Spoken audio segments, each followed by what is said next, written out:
great power comes great responsibility.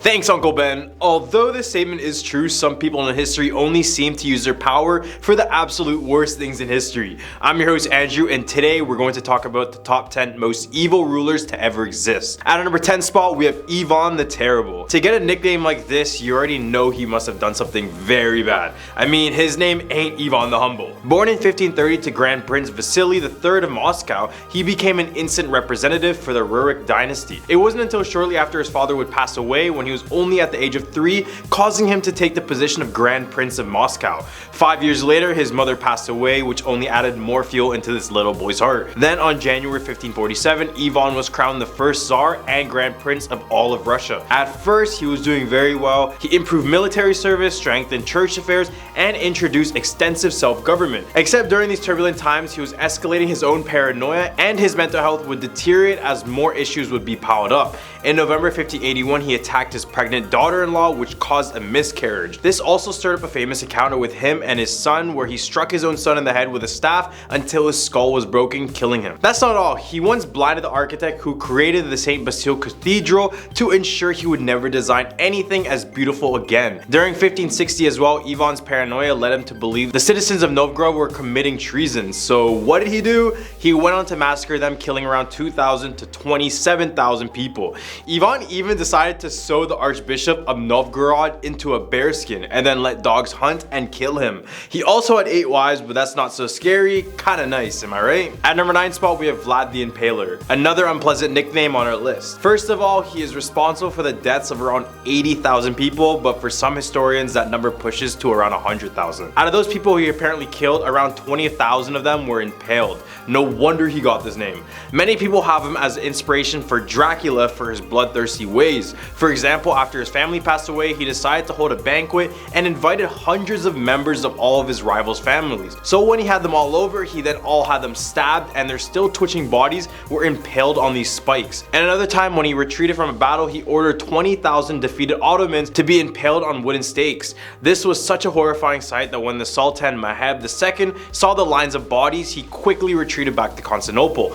Regardless of his bloodthirsty motives, he remains a national hero in Romania. His victorious campaigns against the Ottoman forces, which protected both the Wallachia and Europe, have won him praise as a military leader. So good or bad, he did kill a lot of people, but then again, they were impaled brutally, so I don't know what to say about that one. At number 8 spot, we have Phalaris. This leader created one of history's worst torture devices of all time. The brazen bull was designed by Greek tyrant Phalaris, who reigned in ancient Greece from 5070 to 554 BC.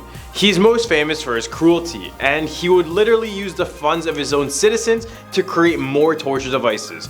The craziest thing about his brazen bull was the fact that he asked a designer slash builder named Perillus to create it, but it was said that Phalaris used him as the first victim to be executed in it. Talk about a backstab. This torture device was a bronze bull that would basically roast victims alive, and to make things worse, before the victims were placed into the bull, they were forced to have their tongues cut out and their hands bound. As the victims burned alive, their screams would appear as if the bull was alive. At number 7 spot, we have Emperor Kalagula. This guy was definitely the craziest Roman emperor I've read about.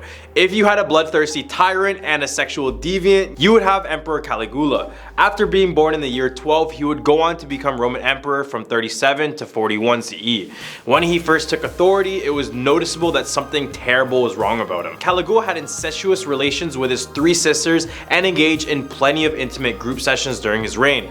And on top of that, he forced senators to bring their wives and their daughters to his palace, where he would convince them to do very inappropriate things for him and others in authority. Then, to become a full menace, Kalagula would brag about his sexual performances right in front of the husbands of the women he slept with. This guy was a player, a menace, and a ladies' man all in one.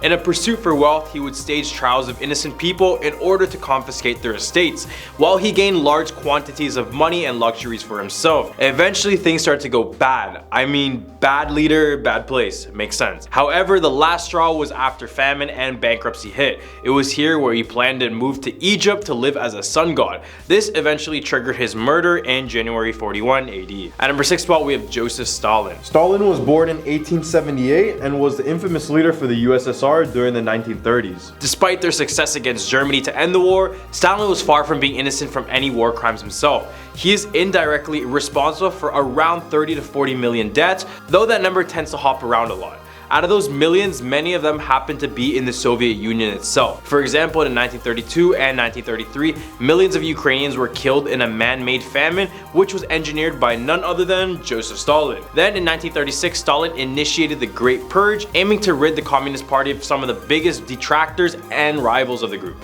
Hundreds of thousands of people initially were arrested by Stalin's NKVD, which was the secret police at the time.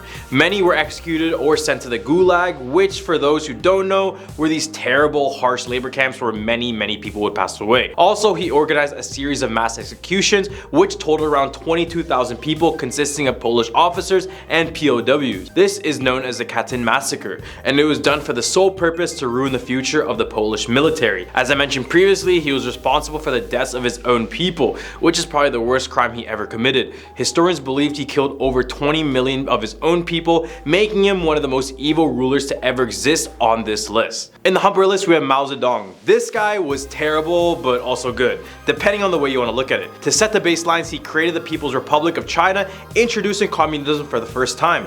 This is where a lot of controversial things happen. In the purges of the early 1950s, millions of wealthy peasants, intellectuals, and saboteurs were killed. Then came the Great Leap Forward from 1958 to 1962, one of the most insane experiments in social engineering ever. Private plots were abolished and communal kitchens were introduced. This experiment turned out to be a disaster, which ended up killing over 45 million Chinese people.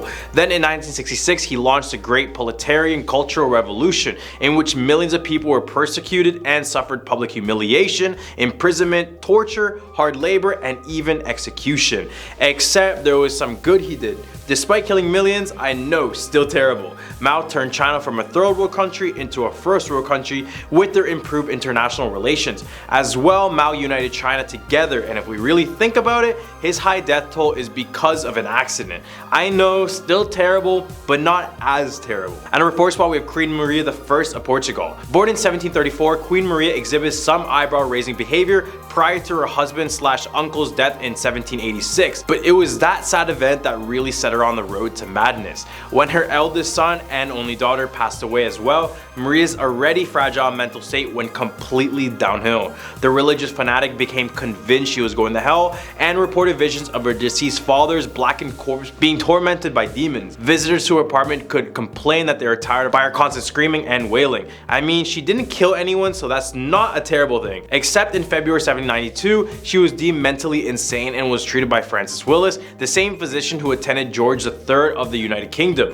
So this is probably the least evil monarch on this list, but her mental deterioration and effects definitely made it difficult for the people at the time. At number 3 spot, we have Saddam Hussein. Saddam Hussein was Iraq's ruler from 1979 until 2003. His sick need for power, ultimate authority, no matter the cost in human blood, was a consistent theme throughout his entire reign. Saddam was well known for employing terror against his own people, including the use of mustard gas and nerve gas to subdue the Kurds. To mention some of his horrible actions, in 1980, he launched an attack on Iran. The battle ended in a stalemate with over 1 million people passing away, many including innocent women and children. Then he attacked Kuwait in 1990, igniting the first Gulf War and killing another 85,000 people. Following that war, uprisings killed around 150,000 civilians. The list goes on with the amount of attacks and other war crimes he committed on innocent people. Except in 2003 he was captured in Iraq, and then in 2006 he was famously sentenced to death by hanging. At number 2 spot, we have Pol Pot. Born in 1925, Pol Pot was a political leader for the communist Khmer Rouge government that led Cambodia from 1975 to 1979. His goal was to wipe out all sorts of Western influences in Cambodia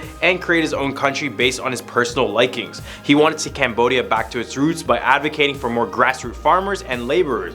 This basically made educated and professional people number 1 on his hit list. One of his first decisions was to evacuate Cambodia's urban areas.